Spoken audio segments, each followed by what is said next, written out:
السلام علیکم ورحمۃ اللہ وبرکاتہ۔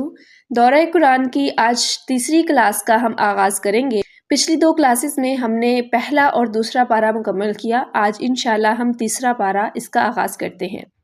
اس میں دورہ قرآن میں آپ کو آسان انداز میں مختصر طور پر اور واضح طور پر جو احکامات ہیں وہ میں آپ کے سامنے رکھ رہی ہوں تاکہ آپ کو سمجھنے میں آسانی ہو اور عمل کے لحاظ سے بھی سمجھ آ سکے کہ کون سے پارے میں کون سا حکم ہے، مجھے کیا کرنا ہے۔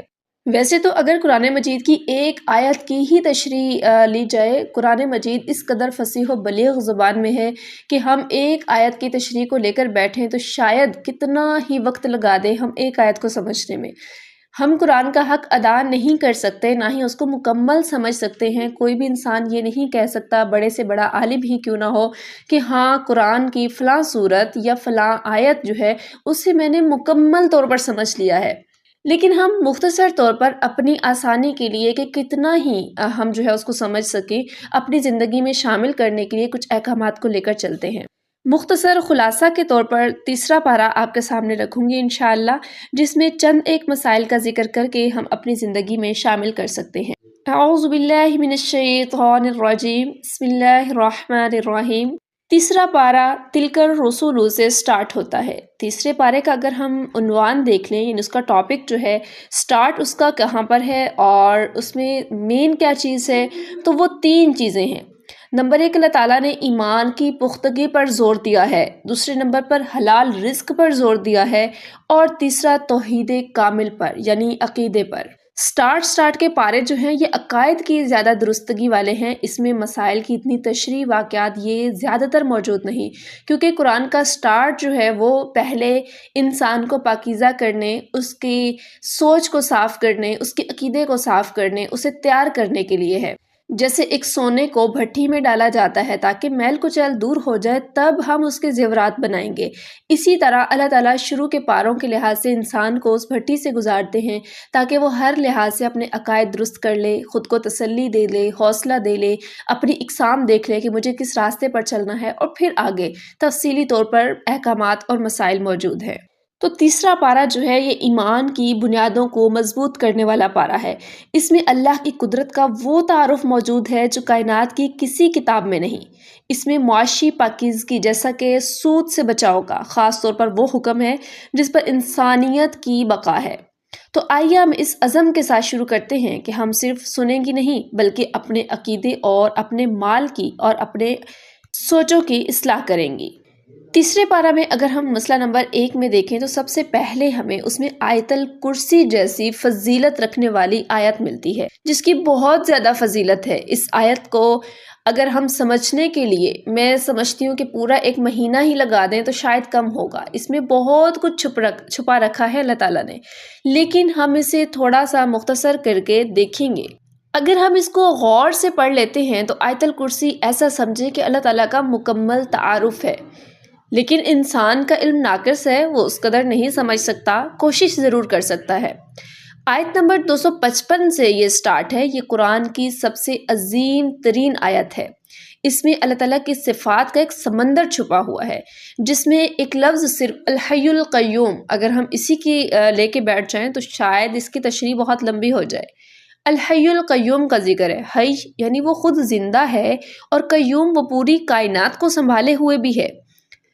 نہ اونگ آتی ہے اس رب کائنات کو، نہ ہی نیند آتی ہے۔ دنیا کے سارے بادشاہ سو جاتے ہیں، تھک جاتے ہیں، اونگتے ہیں، مگر میرا رب ہر لمحہ بیدار رہتا ہے۔ اللہ تعالیٰ کا جو علم ہے وہ ہمارے ماضی، حال، مستقبل سب کو گھیرے ہوئے ہے۔ اللہ تعالیٰ ماضی، حال، مستقبل سب سے واقف ہے۔ اس آیت کا مقصد بندے کا تعلق اللہ سے براہ راست جوڑنا ہے۔ جب آپ کو یقین ہو کہ میرا رب کبھی سوتا نہیں ہے اور وہ ہر چیز پر قادر ہے، تو آپ کسی انسان کے آگے نہیں جھکیں گی، کیونکہ نیند، اونگ یہ بہت بڑا عیب ہے، اس لیے اللہ تعالیٰ اس عیب سے پاک ہیں۔ اگر آپ اسے ہر نماز کے بعد اور رات کو سوتے وقت لازم کر لیں تو جیسا کہ حدیث مبارکہ میں ہے کہ جس نے اسے پڑھا اللہ اس کی حفاظت کے لیے ایک فرشتہ مقرر کر دیتا ہے، تو آپ اللہ کے حفظ و امان میں ہو جائیں گی۔ لیکن پڑھنے کا مقصد صرف طوطا والا رٹا نہیں لگانا، بلکہ آپ نے اس کو سمجھ کر اللہ کی صفات پر غور کرتے ہوئے پڑھنا ہے، اور پھر شرک و بدعات سے پاکیزہ کر کے خود کو سو جائیں تو دیکھیں فرشتے کیسے آپ کی حفاظت کرتے ہیں۔ اس سے آگے اگر ہم مسئلہ نمبر 2 دیکھیں، پہلے تو ہمیں اللہ تعالیٰ کا تعارف ملا اس میں، اور آیت الکرسی کی فضیلت کس قدر ہے، ہمیں لازم کرنا ہے اپنی زندگی میں، اور پھر آزمائش، اس کے بعد آتی ہے انسان کی آزمائش کی حد اور اللہ کی رحمت۔ اللہ تعالیٰ فرماتے ہیں آیت نمبر 286 میں سورہ بقرہ کی، لا یکلف اللہ نفسا الا وسعها، یعنی کسی پر بھی اللہ تعالیٰ اس کی طاقت سے زیادہ تکلیف یا بوجھ نہیں ڈالتے۔ کئی دفعہ بیماری آتی ہے، آزمائش آتی ہے، پریشانی آتی ہے، ہم لوگ کیا سمجھتے ہیں، اف یہ تو مجھ سے برداشت نہیں ہوگی، میں تو ختم ہو جاؤں گی، مر جاؤں گی، سب کچھ ختم لگتا ہے اس تکلیف کے بعد۔ لیکن اللہ کیا فرما رہے ہیں کہ نہیں، یہ صرف تمہاری مایوسی ہے، بلکہ اللہ انسان پر اتنی ہی تکلیف دیتے ہیں جتنی وہ سہ سکتا ہے۔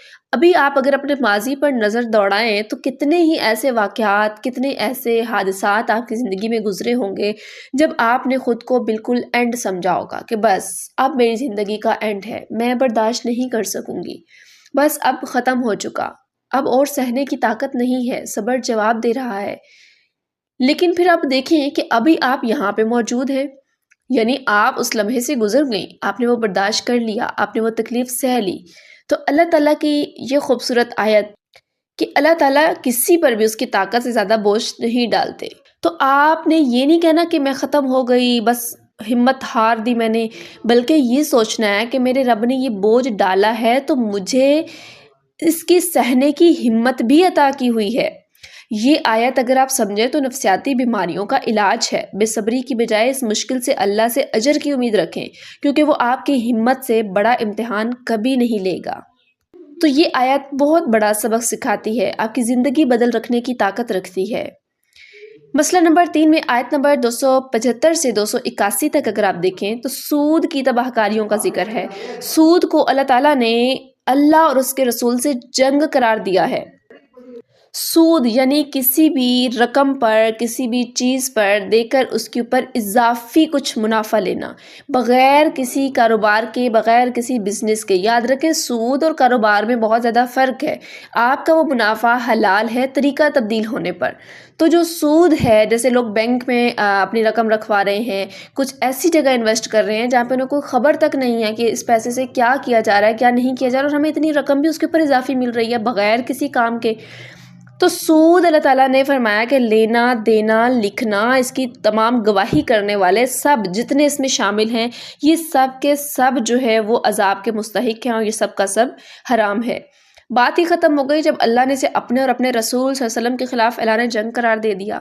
بتائیں کیا کوئی ہے طاقت رکھنے والا جو اللہ اور اللہ کے رسول سے جنگ کر سکے؟ معاذ اللہ، کیا اللہ اور اللہ کے رسول کے مد مقابل آنے کی طاقت ہے کسی میں؟ اور اگر بالفرض کوئی آتا ہے تو کیا وہ جیتنے کا سوچ سکتا ہے؟ اپنے لیے تباہی نہیں، شکست نہیں ہے کیا؟ اس قدر سخت وعید احادیث میں سود پر کہ اگر سود پر ہی بات کی جائے تو گھنٹوں گھنٹے گزر سکتے ہیں۔ رسول اللہ صلی اللہ علیہ وسلم نے فرمایا کہ سود کا 1 درہم یعنی 1 روپیہ جو ہے، جو انسان جان بوجھ کر کھاتا ہے، وہ 36 بار زنا کرنے سے زیادہ برا ہے۔ اور ایک روایت میں ہے کہ سود کے 70 حصے ہیں، اور سب سے چھوٹا حصہ ایسا ہے جیسے کوئی اپنی سگی ماں سے بدکاری کرتا ہے۔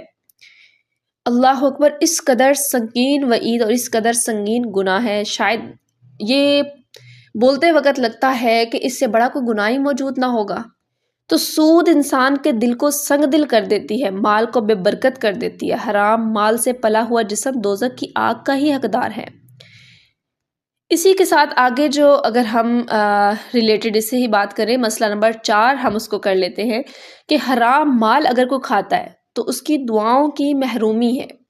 نبی کریم صلی اللہ علیہ وسلم نے فرمایا ہے کہ ایک شخص کا ذکر ہوا، صحیح مسلم کی روایت ہے کہ ایک شخص جو لمبا سفر کرتا ہے، بال بکھیرے ہوئے ہیں اور آسمان کی طرف ہاتھ اٹھا کر دعا کرتا ہے اور کہتا ہے اے میرے رب، حالانکہ اس کا کھانا حرام ہے، اس کا پینا حرام ہے، اس کا لباس حرام ہے، تو اس کی دعا کیسے قبول ہو سکتی ہے؟ یہ اللہ کے رسول صلی اللہ علیہ وسلم فرما رہے ہیں کہ جس کی کمائی حرام ہے اس کی دعا قبول نہیں ہو سکتی، اس کی عبادات قبول نہیں ہو سکتی، تو پھر کیا رہ گیا جو ہماری کامیابی کا ذریعہ بن سکے؟ تو اگر آپ چاہتی ہیں کہ آپ کے بچوں کے لیے کی گئی دعائیں قبول ہوں تو دسترخوان پر ایک لقمہ بھی حرام کا نہ آنے دیجیے۔ آج سے وعدہ کریں کہ انشاءاللہ اپنے گھروں میں ہم ضرور اس پر نظر ثانی کریں گی کہ ہمارے گھر میں کہیں ایک لقمہ بھی حرام کا تو نہیں آ رہا۔ اگر آ رہا ہے تو آج سے ہی ختم کر دیجئے۔ پھر جو ہے اللہ تعالیٰ حرام سے بچنے کا حکم دینے کے بعد، سود کا ذکر کرنے کے بعد، اللہ تعالیٰ آگے فوراً استقامت کا ذکر کرتے ہیں۔ سورہ آل عمران کی آیت نمبر 8 میں ذکر اگر دیکھیں تو استقامت کی ایک دعا موجود ہے، ربنا لا تزغ قلوبنا بعد اذ ہدیتنا، کہ اے ہمارے رب ہمیں ہدایت دینے کے بعد ہمارے دلوں کو ٹیڑھا نہ ہونے دینا۔ اس قدر خوبصورت دعا، یعنی آپ حرام سے بچ گئے، آپ کا عقیدہ درست ہو گیا، آپ نے سمجھ لیا کہ ہاں جو بھی تکلیف آئے اللہ نے سہنے کی طاقت رکھی ہے، کچھ بوجھ نہیں ہے میرے اوپر۔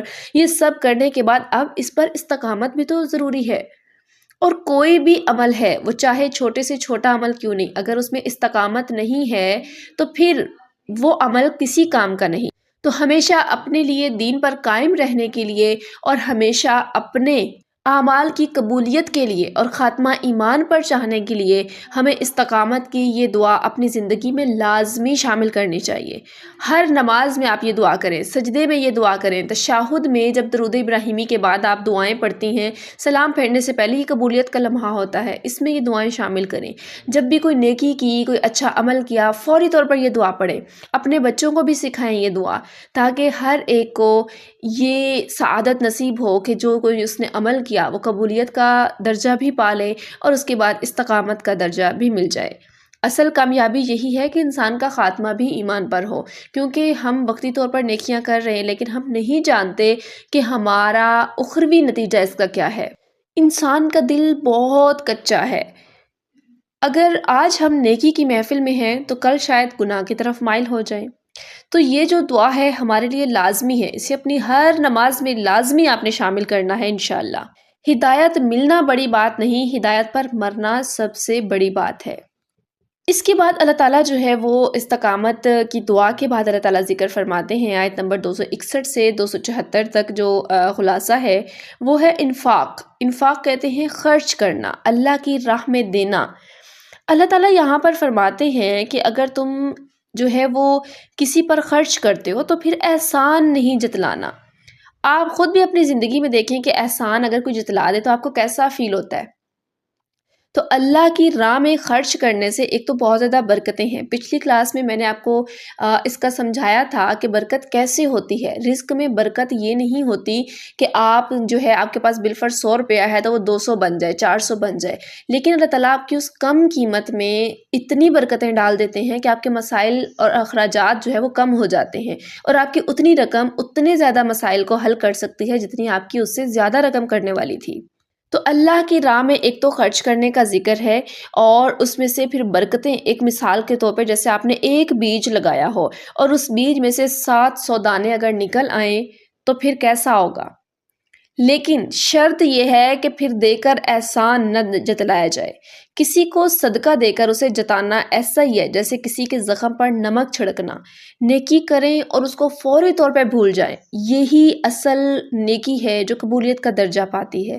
یہ نہیں کہ آپ نے جو ہے وہ آج کسی کو بالفرض کوئی کاروبار بنا کر دیا، کسی کو کوئی ہیلپ کر دی، کسی کو سوٹ جو ہے بنا کر دے دیا، اب جب وہ آپ کے سامنے ہاں دیکھا میں نے تمہارے فلاں وقت میں ایسے مدد کی تھی، فلاں وقت میں جو ہے میں نے تمہیں یہ چیز دی تھی، میں نے تمہارے یہ کیا تھا، اگر آپ یہ کریں تو اس وقت اگلا انسان سوچتا ہے کہ اس سے پہلے میں مر ہی جاتا، نہ اس انسان سے کچھ لیتا۔ ویسے انسان کی فطرت میں یہ چیز شامل ہے، ایک اللہ کا در ہی ایسا ہے جو دے کر کبھی تانے نہیں دیتا۔ تو اپنی زندگی سے تان و تشنی، دوسرے کو احسان جتلانا، خوبیاں اپنی ظاہر کرنا، یہ آج سے ہی چھوڑ دیجئے۔ تو آج سے ہی خود کو بدلنے کے لیے تیار ہو جائیں، کیونکہ اس کا خلاصہ قرآن کا یہ عملی خلاصہ ہونا چاہیے۔ آج کا پارہ ہمیں یہ 5 بڑے سبق دے کر جا رہا ہے جنہیں آج سے ہی زندگی میں نافذ کرنا ہے ہم نے۔ سب سے پہلے آیت الکرسی کو ہم نے جو ہے وہ اپنا ایک حصار بنا لینا ہے، یعنی آج سے عہد کریں کہ کوئی بھی کام ہو، کوئی بھی ڈر ہو، آیت الکرسی پڑھ کر اللہ کے سپرد ہو جاؤں گی، بس مجھے اب کچھ نہیں ہوگا۔ یہ آپ کی زندگی سے ڈر اور وہم نکال دے گی، اس قدر آپ بنا لیں۔ کوئی خوف خطرہ ہے، کچھ بھی ہے، کہیں پر بھی ہے، آیت الکرسی پڑھیں، اللہ پر یقین کرتے ہوئے اللہ کے سپرد کر دیں سب کچھ۔ دوسرے نمبر پہ برداشت اور ہمت اپنے اندر پیدا کرنی ہے۔ جب بھی کوئی تکلیف آئے روئے نہیں، بلکہ لا یکلف اللہ یہ یاد کریں اور کہیں کہ اللہ تو نے ہمت دی ہے اور تو ہی پار لگائے گا مجھے۔ بے صبری ایمان کو کھا جاتی ہے، ختم کرتی ہے، تو بے صبری نہیں کرنی۔ ہر تکلیف کے بعد یہ کہنا ہے کہ اللہ اگر تیری طرف سے یہ آزمائش ہے تو مجھے اس میں پاس کر دے، مجھے شکر کرنے والوں میں سے بنا اور مجھے اس کے سہنے کی طاقت عطا فرما۔ اس کے بعد مال حرام کا ہم نے پڑھا کہ مال حرام سے جو ہے آپ نے توبہ کرنی ہے۔ آج ہی اپنے گھر کے مالی معاملات کا جائزہ لیں۔ اگر بینک کا سود یا کسی کا حق مار کر کوئی لایا گیا مال آپ کے گھر میں موجود ہے تو اسے فوری طور پر نکال دیں اور توبہ کریں، 2 رکعت نفل پڑھیں، اللہ سے رو کر معافی مانگیں اور آئندہ ایسا کام نہ کرنے کا جو ہے وہ اللہ سے عہد کریں۔ حرام لقمہ دعا کی قبولیت کا قاتل ہے، ایسے سمجھ لیجئے۔ اس کے بعد استقامت کی دعا کا ورد کرنا ہے آپ نے۔ یہ ہمیں سبق ملا اس سے کہ آج سے ہی اپنی ہر دعا کا آغاز اختتام ربنا لا تزغ قلوبنا بعد اذ ہدیتنا یہاں سے شروع کریں۔ اپنے بچوں کو بھی یہ دعا یاد کروائیں تاکہ وہ فتنوں کے دور میں بھی ایمان پر قائم رہ سکیں۔ اس کے بعد خالص صدقہ کرنا ہے۔ ہم نے یہ پڑھا کہ احسان نہیں جتلانا، کسی کی مدد کریں تو اسے اپنا غلام نہ سمجھ لیں، اللہ کی رضا کے لیے دیں اور عزت نفس کا دوسرے کا بھی ضرور خیال رکھیں۔ اللہ تعالیٰ سے دعا ہے کہ اللہ ہمیں قرآن کی عظمت کو سمجھنے والا بنا، ہمیں سود کی لعنت اور مال حرام کی نحوست سے محفوظ فرما۔